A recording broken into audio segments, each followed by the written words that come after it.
Assalamualaikum warahmatullahi wabarakatuh. Sampurasun pemirsa sadayana, wilujeng patepang deui sareng abdi Arla Ilani dina acara Warta Sunda. Simkuring bade ngadugikeun warta anu parantos dugi ka meja redaksi. Warta anu simkuring bade dugikeun nyaeta Wali Kota ngajak murid merangkeun narkoba. Ikhtiar merangan bahaya narkoba lain saukur kawajiban pamarentah ukur, tapi oge kawajiban balarea.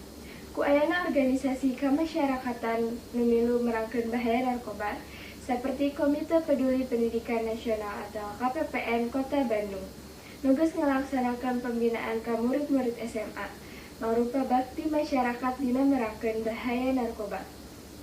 Kitu ditandaskeun Wali Kota Bandung Haji Deda Rosada SHM SI basa ngaluncurkeun buku saku sababaraha waktu kaliwat.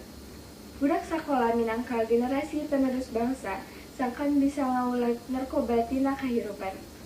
Sabab narkoba mangrupa musuh utama nu baris ngancurkeun kahidupan sararea, pokna teu destaker.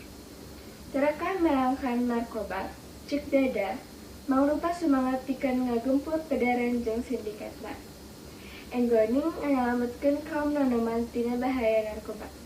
Lamun narkoba bisa diperangkeun, tangtu baris merangkeun masyarakat Kota Bandung nu bermanfaat.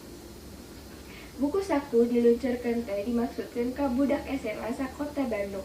Esina ngeunaan bahaya narkoba jeung pencegahanana sangkan pangandakeutkeun narkoba. Tegas kedua Ketua KPPN Kota Bandung Didi Rijadi SIP.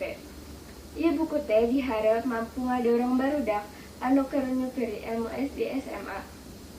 Salian bisa ngajauhkeun narkoba. Oge bisa milu merangkeunana.